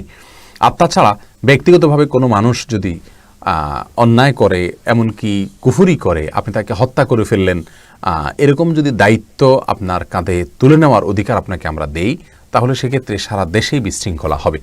যার কারণে ইসলাম কোনো কেউ অপরাধ করলে তাকে বিচারিকভাবে হত্যার বা শাস্তিকে কার্যকর করার, যদি হত্যার করার মতো অপরাধ হয়, মৃত্যুর মতো অপরাধ হয়, তাহলে সেটা না হলে যে শাস্তি সেটা কার্যকর নির্দেশ করে। আমরা নিজেরা আইন হাত তুলে নিতে বলে না। এটা হলো আমাদের দেশের প্রেক্ষাপটের জন্য আমরা বললাম। তবে হ্যাঁ, মৌলিকভাবে জিহাদের ফরজিয়তের বিষয়ে আমরা বললাম। আল্লাহ তাআলা বোঝার তৌফিক দান করুন। এরপরে প্রশ্ন আমরা দেখতে পাচ্ছি এমডি সালাউদ্দিন করেছেন, সিজদায়ে সুবহান রাব্বিয়াল আলা এরপর আল্লাহুম্মা গফিরলি ওয়ারহামনি ওয়াহদিনি ওয়ারজুকনি ওয়াআফিনি পড়া যাবে কি না? সুবহান রাব্বিয়াল আলা বলার পরে এটা পড়ার জিনিস না। এই দোয়াটা তো দুই সিজদার মধ্যবর্তী জায়গায় বলার জিনিস। আপনি যদি সিজদা বলেন গুনাহ হবে না, কারণ সিজদাতে দোয়া করার কথা বলা হয়েছে। নবী সাল্লাল্লাহু আলাইহি ওয়াসাল্লাম বলেছেন যে আকরাউ মা ইয়াকুনুল আবদু মির রাব্বিহি ওয়া হুয়া সাজিদ ফাআকসিরু মিনাদ দুআ, অর্থাৎ বান্দা সিজদা আল্লাহ তাআলা সবচেয়ে নিকটবর্তী থাকে, অতএব তোমরা সেখানে বেশি বেশি আল্লাহর কাছে দোয়া করো। আপনি দোয়া করতে পারেন, তবে এইটা দোয়াটা সিজদা করাটা সুন্নাত হবে না, উত্তম হবে না। উত্তম হবে দুই সিজদার মাঝখানে পড়া। নবী সাল্লাল্লাহু আলাইহি ওয়াসাল্লাম এটাকে সিজদা পড়েন নাই, দুই সিজদার মাঝখানে পড়েছেন। মোহাম্মদ মাহদি হাসান নীর আপনি প্রশ্ন করেছেন, ওমর রাদিয়াল্লাহু তাআলা আনহুকে নিয়ে 2012 সালে 30 খণ্ডের এপিসোড রিলিজ হয়, তাতে সাহাবীদের চরিত্রে অনেকে অভিনয় করেছেন, তা দেখলে গুনাহ হবে কিনা? দেখলে গুনাহ হবে না, কিন্তু এই কাজটা যারা করেছেন এটা কোনো প্রশংসনীয় কাজ আমরা বলবো না। সাহাবীদের চরিত্রে অভিনয় করা এবং এই সমস্ত মুভিতে নিশ্চয়ই শুধু হালাল দৃশ্যই থাকে না, আমার ধারণা। অতএব এরকম যদি হয় তাহলে সেক্ষেত্রে এগুলো প্রশংসনীয় নয়, ইসলামী দৃষ্টিতে এগুলো জায়েজ নয়। এমডি বাবু আপনি প্রশ্ন করেছেন, মুসলমানি নিয়ে জন্ম নিলে করণীয় কি? মুসলমানি নিয়ে জন্ম নেওয়া আবার কিভাবে হয় আমি জানি না। পুরুষঙ্গের উপরের অংশ যদি নাই থাকে তাহলে তো তার জন্য মুসলমানের কোনো বিধাই নেই। তবে এটাকে বিশেষ কোনো বুজুর্গি মনে করার কোনো কারণে, অনেকে মনে করেন মায়ের পেট থেকে ওইভাবে আসলে সে আল্লাহর খুব বিশেষ কোনো ওলি নেককার, এরকম কোনো ইন্ডিকেট বা আলামত এটা বহন করে না। ইসলামের দৃষ্টিকোণ থেকে এরকম কোনো কিছু বলা হয়নি। আচ্ছা, এম কে রুবেল হোসাইন আপনি জানতে চেয়েছেন ফসলের জাকাত কিভাবে দিতে হবে জানাবেন। ফসলের জাকাত আপনি দিবেন যদি ফসল নির্দিষ্ট নিসাব পরিমাণ হয়, বছরে যতবার হবে ততবার আপনাকে দিতে হবে। 16 মান যদি হয় তাহলে দিতে হবে। আবার অনেকের মতে কোনো নিসাব নাই, যাই হবে সেখান থেকে আপনাকে দিতে হবে। যদি আপনি নিজে পানি সেচন করে ফসল করে থাকেন তাহলে সেক্ষেত্রে আপনাকে 20 ভাগের 1 ভাগ দিতে হবে।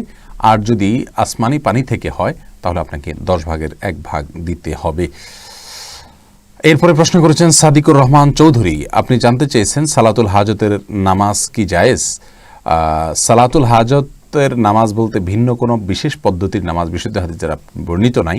তবে হ্যাঁ, আল্লাহ সুবহানাহু ওয়া তাআলা বলেছেন তোমরা আল্লাহ সুবহানাহু ওয়া তাআলার কাছে সাহায্য চাও, ওয়াস্তাঈনু বিস-সাবরি ওয়াস-সালাত, সবর এবং সালাতের মাধ্যমে।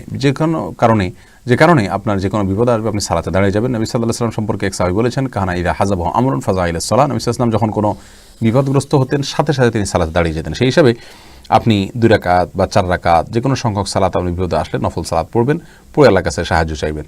বিশেষ কোনো ফরম্যাটে এই সালাত বিশুদ্ধ কোনো হাদিস দ্বারা প্রমাণিত নয়। নাসিম পারভেজ জানতে চেয়েছেন, জীবনে কম বেশি অনেক গুনাহ করেছি, খাসভাবে ফিরতে চাই ও আল্লাহর খাস বান্দা হতে চাই, কোনো উপায় আছে কি? ভাই নাসিম পারভেজ, আল্লাহ তাআলা আপনার গুনাহগুলো মাফ করুন, তওবা করবেন, তওবা করে ফিরে আসবেন, বান্দার হক থাকলে সেগুলো ফেরত দিয়ে দিবেন, সালাতকে সবচেয়ে গুরুত্বের সাথে করবেন, হালাল ইনকামের দিকে খুব বেশি খেয়াল রাখবেন এবং সেই সাথে আপনি কোরআন সুন্নাহ বর্ণিত জিকিরগুলো নিয়মিত করার চেষ্টা করবেন, নেককার এবং ভালো মানুষদের সাথে থাকবেন। ইনশাআল্লাহ বিইذনিল্লাহ এই পথগুলো আপনাকে সত্যের পথে, সুন্দরের পথে পরিচালিত করবে। এরপরে প্রশ্ন করেছেন মুসাদ্দিক হোসেন, বর্তমানে ব্যাংকে চাকরি করা কি হালাল? শুধু ব্যাংকে চাকরি করা হারাম হবে? ইসলামী ব্যাংকগুলোতে চাকরি করা জায়েজ হবে যদি বিকল্পের চাইতে ভালো কোনো চাকরি না থাকে? হাফিজ আল আসাদ, আপনি জানতে চেয়েছেন ফরজ ও সুন্নত নামাজের সিজদায় কোরআনের দোয়া পড়ার হুকুম কি? ফরজের বা সুন্নতের যে কোনো নামাজের সিজদায় কোরআন আয়াত পড়া নিষেধ। নবী সাল্লাল্লাহু আলাইহি ওয়াসাল্লাম স্পষ্টভাবে নিষেধ করেছেন, কোরআন আয়াত সিজদায় পড়া যাবে না। মোহাম্মদ জাফরুল্লাহ জসিম জানতে চেয়েছেন ইস্তেখারা কিভাবে করতে হয়? ভাই জাফরুল্লাহ জসিম, ইস্তেখারা করার সুন্নাহ পদ্ধতি সম্পর্কে একজন সাহাবী বলেছেন, নবী সাল্লাল্লাহু আলাইহি ওয়াসাল্লাম আমাদেরকে ইস্তেখারা শিক্ষা দিতেন যেভাবে সালাত কোরআনের একটা সূরা শেখানো হয়, ঠিক তেভাবে ধরে ধরে তিনি ইস্তেখারা সালাত শিক্ষা দিয়েছেন। কীভাবে শিক্ষা দিয়েছেন সে প্রসঙ্গে সাহাবী বলেছেন যে তিনি আমাদেরকে ইস্তেখারা সালাত শিক্ষা দিয়েছেন এভাবে যে যখন কোনো বিষয় আমরা সিদ্ধান্ত নিতে যাব এবং দুনিয়াবী বিষয়ে সিদ্ধান্তহীনতা আমরা ভুগব, আমরা 2 রাকাত সালাত আদায় করব, এরপরে পড়ব আল্লাহুম্মা ইন্নী আস্তাখিরুকা বিইলমিকা ওয়া আস্তাকদিরুকা বিকুদরাতিকা ওয়া আসআলুকা মিন ফাদলিকাল আযীম ফাইন্নাকা তাকদিরু ওয়া লা আকদির ওয়া তা'লামু ওয়া লা আ'লাম ওয়া আনতা আল্লামুল গুয়ুব আল্লাহুম্মা ইন কুনতা তা'লামু আন্না হাযাল আমর খায়রুল লি ফি দীনি ওয়া মা'আশি ওয়া আকিবাতি আমরি ফায়াসসিরহু লি ওয়া ইন কুনতা তা'লামু আন্না হাযাল আমর শাররুল লি ফি দীনি ওয়া মা'আশি ওয়া আকিবাতি আমরি ফাসরিফনি আনহু ওয়াসরিফহু আন্নি ওয়াকদুর লি আল খায়র হাইথু কান সুম্মা রদিনি বি। এই দোয়াটি পড়বে 2 রাকাত সালাতের পরে, অর্থ বুঝে পড়ার চেষ্টা করবে। হাজাল আমরা যখন বলবে তখন যেই কাজের জন্য ইস্তেখারা করতে চাচ্ছে ওই কাজের কথা মনে আনবে, বাস। এটা হলো ইস্তেখারার সুন্নাহ পদ্ধতি যেটা নবী সাল্লাল্লাহু আলাইহি ওয়াসাল্লাম আমাদেরকে শিক্ষা দিয়েছেন। এরপরে প্রশ্ন হাফিজ আল আসাদ, আপনি জানতে চেয়েছেন ফরজ ও সুন্নাত নামাজের সিজদায় কোরআনে তো আমরা বলেছি এটা। এরপরে সালাউদ্দিন, আপনি জানতে চেয়েছেন আমাদের দেশে হুজুররা সব কিছুতে দলিল দিয়ে কথা বলে, কার কথা আমরা নিব? আমরা বিদেশে এত কিছু দেখি না। ভাই সালাউদ্দিন, আপনি যদি দলিল বুঝে থাকেন, যে কোনো আলিম আপনাকে দলিল দিয়ে যদি কোনো কথা বলে থাকে আপনি সেটা মানতে পারেন, এবং আপনি যদি বিবেক খরচ করবেন, দুইজনের মধ্যে যদি মতপার্থক্য হয় কার কথাটা বেশি আপনার কোরআন এবং হাদিসের সাথে সামঞ্জস্যপূর্ণ, কোরআন এবং হাদিসের দলিল দ্বারা বেশি সমৃদ্ধ কোনটা, সেটা আপনি আপনার বিবেক খরচ করে অনুমান করে আপনি নির্ধারণ করার চেষ্টা করবেন। ইনশাআল্লাহ বিইذনিল্লাহ আপনি যদি সঠিকটা উদ্ধার নাও করতে পারেন, আল্লাহ সুবহানাহু ওয়া তাআলা আপনাকে মাফ করবেন যদি আপনার বুঝটা সঠিক নাও হয়, কিন্তু আপনার বিবেকের সবটুকুকে ব্যয় করতে হবে, চেষ্টা করতে হবে যাতে আপনি সঠিকটা উদ্ধার করতে পারেন। আল্লাহ তাআলা তৌফিক দান করুন। এরপরে প্রশ্ন করেছেন আসমা রহমান আসমা, আপনি জানতে চেয়েছেন বাবা মা ভাই বোন সালাত পর্দার ব্যাপারে উদাসীন, এক্ষেত্রে করণীয় কি? তাদেরকে সালাতের পর্দার ব্যাপারে গুরুত্ব বোঝাবেন, দোয়া করবেন, যাদেরকে দিয়ে বোঝালে কাজ হবে তাদের কাছে নিয়ে যাবেন, তাদের মাধ্যমে বোঝাবেন, এবং সবচেয়ে বড় কথা দোয়া করবেন এবং নিজে সুন্দর আচরণ দ্বারা তাদের মন জয় করবেন। আল্লাহ তাআলা তৌফিক দান করুন। দোয়া এর মধ্যে সবচেয়ে বেশি পাওয়ারফুল আমল, আল্লাহ কবুল করুন। এমনি হারুন আর রশিদ জানতে চেয়েছেন বেপরদা নারীর দ্বারা বিজ্ঞাপনের মাধ্যমে উপার্জিত টাকা হালাল হবে কি না? না, হারাম হবে। বেপরদা নারীর দ্বারা বিজ্ঞাপনের মাধ্যমে উপার্জিত টাকা হালাল হবে না, কারণ এটা মানে অন্যায় একটা কাজ করে টাকা কামাই করা হলো। অন্যায় কাজ করে যদি টাকা উপার্জন করা হয় সেটা স্পষ্টভাবে হারাম। নবী সাল্লাল্লাহু আলাইহি ওয়াসাল্লাম বিভিন্ন হাদিসে এ বিষয়ে স্পষ্টভাবে নিষেধ করেছেন। মোহাম্মদ ইমরান জানতে চেয়েছেন ফরজ গোসল করার পর আমার মনে হয় আমার শরীরের কোনো অংশ ভিজেনি, কিন্তু আমি শিওর না, এক্ষেত্রে আমি কি করব? আপনি শিওর না হলে বুঝতে হবে এটা আপনার মনের ওয়াসওয়াসা, কুমন্ত্রণা, এটার দিকে কোনো খেয়াল দেওয়া যাবে না। একটা বিশেষ শয়তান আছে, এর কাজই হলো মুসলমানদের মধ্যে তাদের অজু পবিত্রতা সালাত নিয়ে এরকম মনোযোগের ব্যাঘাত সৃষ্টি করার অপচেষ্টা করা। খিনজাব বলা হয় এই শয়তানকে। এই শয়তানের এই কুমন্ত্রণা থেকে বাঁচার চেষ্টা করতে হবে এবং এটাকে অ্যাভয়েড করতে হবে, কিছুটা নাথিং মনে করে সামনের দিকে অগ্রসর হবেন। যদি আপনি নিশ্চিত না হন তাহলে অযথা সন্দেহের বশে আপনি পেরেশান হবেন না, অস্থির হবেন না। এরপরে প্রশ্ন করেছেন তুষার চৌধুরী, ঈদে মিলাদুন্নবী পালন করা কি জায়েজ? ভাই তুষার চৌধুরী, ঈদে মিলাদুন্নবী পালন করা এটা সাহাবা ইকরাম করেননি, রাসূল সাল্লাল্লাহু আলাইহি ওয়াসাল্লাম নিজেও করতে বলেননি। জন্মদিবস পালন করা খ্রিস্টানরা করেছে, তাদের থেকে এসেছে, বিধায় এটা করা আমাদের জন্য নাজায়েজ হবে। তাদের বিরুদ্ধে নবী সাল্লাল্লাহু আলাইহি ওয়াসাল্লাম করতে বলেছেন খালাফুল ইয়াহুদ ওয়ান নাসারা, ইহুদি খ্রিস্টান তোমরা বিরোধিতা করো, বিধায় আমাদের জন্য মিলাদুন্নবী প্রচলিত অর্থে যে মিলাদুন্নবী আমাদের সমাজে প্রচলিত আছে এটা করা জায়েজ হবে না, বিদআত হবে। স্বামী আহমেদ জানতে চাইছেন নবী সাল্লাল্লাহু আলাইহি ওয়াসাল্লামের শেখানো পদ্ধতিতে গোসল করার পর যদি কাপড় পরিধান করার সময় লজ্জাস্থানে অনিচ্ছাকৃত বা হাত স্পর্শ হয় তাহলে কি ওযু করতে হবে? ভাই স্বামী আহমদ, সৌদি আরবের স্কলারগণের মতে আপনার লজ্জাস্থানে যদি কোনো আড়াল ছাড়া সরাসরি হাত দিয়ে স্পর্শ করা হয় তাহলে ওযু ভেঙে যাবে, যার কারণে গোসল তো হয়ে গেল কিন্তু পুনরায় ওযু করতে হবে। আর আমাদের উলামা ইকরামের দৃষ্টিকোণ থেকে লজ্জাস্থানে হাত লাগলে ওযু ভাঙবে না। এবং অজু ভাঙার সপক্ষে একটি হাদিস রয়েছে, আবার এর বিপরীতেও হাদিস রয়েছে। কোনোটাকে উড়িয়ে দেওয়ার মতো নয়, তবে বিষয়টি ওলামা একরামের মতো পার্থক্যপূর্ণ বিষয়। উভয় মতের দলিল আমি উল্লেখ করলাম। ফাহাদ মোহাম্মদুল্লাহ, আপনি জানতে চাইছেন মহিলাদের কবরস্থানে যাওয়া নিয়ে কিছু বলুন। ভাই ফাহাদ, নবী সাল্লাল্লাহু আলাইহি ওয়াসাল্লাম মহিলাদের কবরস্থানে যেতে নিষেধ করেছেন। অনেক ওলামা একরাম বলেন অতিরিক্ত গেলে সেটা নিষেধ, সাধারণভাবে গেলে নিষেধ না। কারণ নবী সাল্লাল্লাহু আলাইহি ওয়াসাল্লাম এক হাদিসে আসছে, তিনি বলেছেন যে আল্লাহ তাআলা লানত অভিশাপ হয় জাওয়ারাতুল কুবুর, অর্থাৎ বেশি বেশি যারা যে সমস্ত মহিলারা জিয়ারত করে কবরের তাদের ঘরে। আর এর মধ্যে সবচেয়ে বিশুদ্ধতম মত হলো যে না, মহিলারা কবরস্থানে যে জিয়ারত করবেন না, দূরে থেকে ওয়ালের বাহির থেকে তারা হয়তো জিয়ারত করতে পারেন, নিজের জায়গা থেকে তার জন্য দোয়া করতে পারেন। কেন যে করতে পারবেন না, এই কারণে কোনো উত্তর নেই। সবচেয়ে বড় উত্তর নবী সাল্লাল্লাহু আলাইহি ওয়াসাল্লাম নিষেধ করেছেন, তিনি ভালো জানেন কেন নিষেধ করেছেন। ইসলামী শরিয়ার কোনো কাজই কোনো না কোনো উপকারিতাতে খালি নেই। আর দ্বিতীয়ত হলো, যদি কোনো কারণে আপনি মনে করেন যে না, আমি এর কারণ জানলে আমার বেশি ঈমান আসবে, তাহলে মনে রাখবেন মেয়েরা কবরস্থানে গেলে হয়তোবা সেখানে তারা আবেগপ্রবণ হয়ে পড়বে, কোনো বিব্রতকর পরিস্থিতির মুখোমুখি হতে পারেন, অথবা ভিড় হবে অতিরিক্ত, আরও অনেক কারণ থাকতে পারে যে না হয়তো নিষেধ করেছেন। তবে হ্যাঁ, নিষেধ এটা হলো বিশুদ্ধ মত। এরপরে প্রশ্ন হলো, রাজন আহমেদ, আপনি জানতেছেন আমি একজনের কবরের আযাব হচ্ছে এমন স্বপ্ন দেখেছি, আমি কি করব? আপনার বিশেষ কিছু করার নাই, তার জন্য আল্লাহর কাছে মাফ চান, তার পক্ষ থেকে সদকা করেন। ওয়াও মোজা টিভি আইডি থেকে প্রশ্ন করেছেন, ইমামের সাথে সালাম ফেরানো কি বিদআত? না, আমি বিদআত বলবো না। ইমামের সঙ্গে সঙ্গে সালাম ফিরাবেন নাকি ইমাম সালাম পরে সালাম ফিরাবেন? আমি বলবো ইমাম সালাম ফেরানোর পরে করবেন, কারণ ইমামকে অনুসরণ করতে বলা হয়েছে। যখন ইমাম যখন করবে তারপরে করলে ওটাকে অনুসরণ করা হবে, সাথে সাথে করলে অনুসরণ করা হবে না, কিন্তু এটাকে বিদআত বলা যাবে না। সালাত হয়ে যাবে যদি কেউ সাথে সাথে করেন। মাসুদ আলম জানতে চেয়েছেন, স্ত্রী এবং স্বামী একসাথে ফরজ, সুন্নত বা নফল নামাজ একত্রে জামাতে পড়া যাবে কিনা, গেলে কিভাবে? পারবেন। স্বামী বা পুরুষ সামনে থাকবেন আর পিছনে স্ত্রী থাকবেন। মেয়েরা যে কাতারে থাকবেন সে কাতারে বালেগ কোনো ছেলেরা থাকবেন না, ছেলেদের কাতার আলাদা হবে, মেয়েদের কাতার আলাদা হবে। এভাবে করলে করতে পারেন, অসুবিধা নেই। ওয়াজুর রহমান, আপনি জানতে চেয়েছেন মুসলিম দেশ থেকে অমুসলিম দেশে বসবাস করার হুকুম কি? শরীরের দৃষ্টিতে উত্তর আশা করছি। অমুসলিম দেশে বসবাস করলে সাময়িকভাবে বসবাস তো জায়েজ আছে, কিন্তু স্থায়ীভাবে বসবাস যদি করেন এবং সেখানে পরবর্তী বংশধর বা প্রজন্ম যারা আসবে তারা ইসলাম থেকে বিচ্যুত হয়ে যাওয়ার আশঙ্কা আছে, এই আশঙ্কার কারণে হাদিসে নিষেধ আছে অমুসলিম দেশে বসবাস করার কথা। কিন্তু আজকের পৃথিবীর যে অমুসলিম দেশগুলো, এগুলো দেখা যায় যে আসলে এগুলো পরিপূর্ণ, মানে সে অর্থে অমুসলিম দেশ বলাও কঠিন। মানে এগুলো এমন একটা পর্যায়ে চলে গেছে যে মুসলমানদের প্রচুর পরিমাণ মুসলমান সেখানে বসবাস করেন এবং মুসলমানদের নিজস্ব সোসাইটি, কৃষ্টি, কালচার সেখানে গড়ে উঠেছে এবং আপাতদৃষ্টিতে মুসলমানদের সন্তানরা বেঈমান হয়ে যাওয়ার ভয়টাও তুলনামূলকভাবে অনেক কম। যদি এরকম হয় তাহলে সেক্ষেত্রে সেখানে বসবাস করাটা হারাম হবে না, যদি অন্তত পরবর্তী জেনারেশন কাফের হওয়ার আশঙ্কা না থাকে। আর তা না হলে অনুচিত হবে সেখানে বসবাস করা। কেম রুবেল এইচ হোসেন, আপনি জানতে চেয়েছেন ছেলেরা কি পিতামাতার অনুমতি বাদে বিবাহ করতে পারে কিনা? ওলামায়ে আহনাফের দৃষ্টিকোণ থেকে পারে, ছেলে যদি প্রাপ্তবয়স্ক হয়, এবং অন্যান্য ওলামায়ে কেরামের মতে পারে না। কারণ ছেলেরা পারে কিন্তু মেয়েরা অনুমতি ছাড়া বিবাহ করতে পারে না। ছেলেরা বিবাহ করতে পারবে যদি তারা প্রাপ্তবয়স্ক হয়। শরীফ হোসেন জানতে চেয়েছেন ইমামের নামাজ শেষে কি আর জামাত করা যাবে? আমাদের উলামায়ে কেরাম এটাকে মাকরুহ বলে থাকেন, কিন্তু নবী সাল্লাল্লাহু আলাইহি সাল্লাম থেকে একাধিক জামাত মসজিদে প্রমাণিত আছে। এক ব্যক্তি পরবর্তীতে মসজিদ নববীতে আসছেন, জামাত শেষ হওয়ার পরে নবী সাল্লাল্লাহু আলাইহি সাল্লাম বলছেন তার জন্য কে নফল নামাজ পড়বে, তখন অর্থাৎ তার সাথে কে যোগ দিবে, তখন ফরজ পড়েছেন যিনি, তিনি উঠে তার সঙ্গে যোগ দিয়ে নফল সালাত পড়েছেন। তো এখান থেকে বোঝা যায় যে এটা একেবারে উড়িয়ে দেওয়ার মতো বিষয় নয়।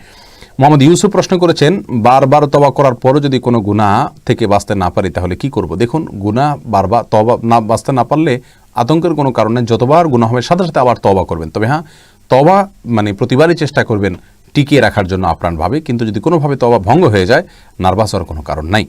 আল্লাহ তাআলা বারবার তওবা করলে আল্লাহ তাআলা ক্ষমা করবেন ইনশাআল্লাহ। আল্লাহ তাআলার গুণবাচন হলো তাওয়াব, যিনি বারবার অনেক বেশি ক্ষমা করেন তাকে বলা হয় তাওয়াব, যার কারণে বারবার গুনাহ হলে বারবার তওবা করতে থাকবেন। তবে হ্যাঁ, আপনার প্রত্যেকবারই চেষ্টা করবেন, আপ্রাণ চেষ্টা করুন যাতে তওবা যাতে ভঙ্গ না হয়। আল্লাহ তাআলা আপনাকে সাহায্য এবং সহায়তা করুক, তৌফিক দান করুক। মনুর প্রান্তরে আইডি থেকে প্রশ্ন করেছেন, জীবন বীমা বা লাইফ ইন্স্যুরেন্স করা কি জায়েজ আছে? ইন্স্যুরেন্সের যতগুলো ফরম্যাট প্রচলিত আছে এগুলো সবগুলো নাজায়েজ এবং হারাম, এটা পৃথিবীর প্রায় সমস্ত উলামায়ে কেরামের মত। প্রচলিত ফরম্যাটের কথা আমি বলছি যেগুলো আছে। জ্ঞানের আলো আইডি থেকে প্রশ্ন করেছেন, বিকাশে ব্যবসা করা কি জায়েজ আছে? বিকাশের ব্যবসা সেটুকু করা জায়েজ আছে যেটুকুর সাথে আপনি সুদ নিচ্ছেন না, সার্ভিস দিচ্ছেন, সার্ভিস ফি নিচ্ছেন, এরকম যদি হয় তাহলে সেটা জায়েজ আছে, এর বাইরে জায়েজ নাই। মোহাম্মদ সজীব জানতে চেয়েছেন, আমি যদি জামাতে 1-2 রাকাত মিস করি তাহলে আমি কখন সানা পড়ব? আপনি সানার বিষয়টা প্রথম কথা হলো সানা পড়া তো ফরজ বা ওয়াজিব নয়। সানা মূলত ইস্তেফতাহ সালাত, সালাতের শুরুতে পড়া জিনিস। যদি শুরুতে আপনি না পড়েন তাহলে পরবর্তীতে সানাত পড়বেন না। টেকটিন চ্যানেল আপনি এআইডি থেকে প্রশ্ন করেছেন। আমি ভারতের আসাম থেকে, আমি মাসুম আহমেদ। হুজুর, আমার চোখে এবং শরীরের অঙ্গ লাফায়, এটা কেন হয় এবং কোনো দোয়া আছে কিনা? এটার জন্য বিশেষ কোনো দোয়া আমার জানা নাই, এই জন্য ডাক্তার দেখাইতে পারেন। তবে অঙ্গ লাফাইলে বিশেষ কোনো ভালো সংবাদ, খারাপ সংবাদ হয়, এরকম অনেক কথা মানুষ বলে থাকে, এগুলোর কোনো ভিত্তি ইসলামের শরীয়তে নাই। নূর ইব্রাহিম হোসেন জানতে চেয়েছেন, আমার বিয়ের পরে পারিবারিক জীবনে অনেক ঝামেলা হচ্ছে, আমি এটা কি করতে পারি? আপনি কোনো ভালো এবং বিচক্ষণ আলেমের সাথে দেখা করুন, শরণাপন্ন হন, তার পরামর্শ নিন, সেটা ইনশাআল্লাহ আপনার পুরো বিষয়টা শুনে তিনি আপনাকে পরামর্শ দিতে পারবেন। তারিক কবির, তবে আমি আপনার দৃষ্টিতে আপনাকে বলবো আল্লাহর কাছে দোয়া করুন, সেজদা বিশেষ করে কান্নাকাটি করুন ইনশাআল্লাহ বিদিনিল্লাহ। তারিক কবির আপনি জানতে চেয়েছেন এনজিও কি হারাম? এনজিও হারাম হবে কেন? নন গভর্নমেন্ট অর্গানাইজেশন, এটা তো হারামের কিছু নাই। এনজিওর কার্যক্রমের উপর নির্ভর করবে হালাল হবে নাকি হারাম হবে। যদি খারাপ কার্যক্রম করে তাহলে সে এনজিওর কার্যক্রম হারাম হবে, আর না হলে না। আলমগীর হোসেন জানতে চেয়েছেন, আমি ভারত থেকে বলছি, বর্তমান পরিস্থিতি আমাদের করণীয় কি হবে? আমরা ইনশাআল্লাহ আপনাদের করণীয় প্রসঙ্গে কোনো একটা ভিডিও ক্লিপে বলবো। তবে সবচেয়ে বড় কথা হলো আপনাদের দেশে ওলামায়ে কেরাম আপনাদের পরিস্থিতি সবচেয়ে ভালো ওয়াকিফাল, তাদের কাছ থেকে আপনারা সমাধান জানার চেষ্টা করলে সেটা ভালো হবে। তারা জায়গায় আছেন, তারা ভালো বলতে পারবেন। এরপরে হাফরাজ শফিকুল, আপনি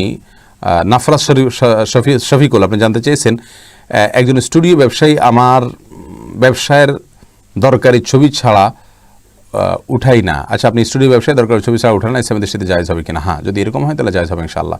এমডি রিয়াদ হাসান রাসেব আপনি জানতে চেয়েছেন, আত্মহত্যা করা ব্যক্তির কি জান্নাতে যাবে? আত্মহত্যা করা ব্যক্তির জন্য কি দোয়া করা যাবে? দোয়া অবশ্যই করা যাবে, তবে আত্মহত্যা করা কবিরা গুনাহ, আপাত দৃষ্টিতে জাহান্নামে যাবে বলে মনে হয়, কিন্তু আল্লাহ তাআলা চাইলে তাকে ক্ষমা করে দিতে পারেন। ফাতেমা খাতুন জানতে চেয়েছেন, এখনও কি সময় আসেনি বিশ্ব মুসলিমদের জন্য কুনুতে নাজেলা পড়ার? কুনুতে নাজেলা পড়ার সময় আর বহুত আগেই হয়েছে। সবাই কুনুতে নাজেলা পড়া উচিত প্রত্যেক মসজিদ থেকে। আল্লাহ তাআলা আমাদের সেই তৌফিক দান করুন। প্রিয় দর্শক, দেখতে দেখতে আমাদের নির্দিষ্ট সময় শেষ হয়ে গেছে। চেষ্টা করেছি অনেকগুলো প্রশ্ন উত্তর দেওয়ার জন্য, তারপরেও প্রতিবারের মতো এবারও অনেকগুলো প্রশ্ন রয়ে গেছে যেগুলোর উত্তর আমরা দিতে পারিনি। আমাদেরকে ক্ষমা সুন্দর দৃষ্টিতে দেখবেন।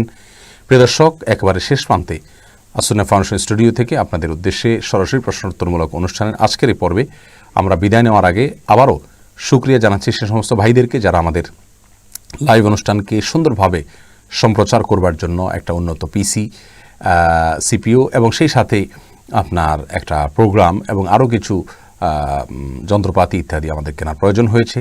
সেগুলো কেনাতে যারা সাহায্য করেছেন, সহায়তা করেছেন, আল্লাহ সুবহানাহু ওয়া তাআলা আপনাদেরকে এই জন্য সর্বোত্তম বিনিময় দান করুন। আলহামদুলিল্লাহ, আমরা নির্বিঘ্নে আজকের লাইভটি শেষ করতে পেরেছি। আশা করছি পরবর্তী লাইভগুলো এভাবে আমরা নির্বিঘ্ন করব। আর মনে রাখবেন, যেহেতু এশার সালাত একটু পিছিয়ে গেছে, আমরা ইনশাআল্লাহ রাত 9টায় লাইভ করব এখন থেকে প্রতি সপ্তাহে, যদি আল্লাহ তাআলা আমাদেরকে তৌফিক দান করেন। আর কখনো পরিবর্তন হলে আমরা আপনাদেরকে জানাবো। সেই সাথে ভারতের দিল্লিতে মাজলুম মুসলমানদের জন্য আবার দোয়া করছি আল্লাহ সুবহানাহু ওয়া তাআলার কাছে। মসজিদে কুনুতে নাজালা হওয়া উচিত এবং আল্লাহ সুবহানাহু ওয়া তাআলার কাছে দোয়া করা উচিত। আল্লাহ তাআলা আমাদের ভাই বোনদের সাহায্য করুন, জালেমদের কালো হাত আল্লাহ তাআলা গুড়িয়ে দিন, আমাদের মাজলুম ভাই বোনদেরকে আল্লাহ তাআলা মনোবলকে চাঙ্গা করে দিন। যারা মৃত্যুবরণ করেছেন জালেমদের জুলুমে শিকার হয়ে, আল্লাহ তাআলা তাদেরকে শাহাদাতের মর্যাদা দান করুন। প্রিয় দর্শক, আজকের মতো এখানে বিদায় নিচ্ছি। কথা হবে ইনশাআল্লাহ আগামী পর্বে। আল্লাহ তাআলা হায়াতে বাঁচিয়ে রাখলে সে পর্যন্ত সবাই সুস্থ থাকুন, ভালো থাকুন। আসসালামু আলাইকুম ওয়া রাহমাতুল্লাহি ওয়া বারাকাতুহু।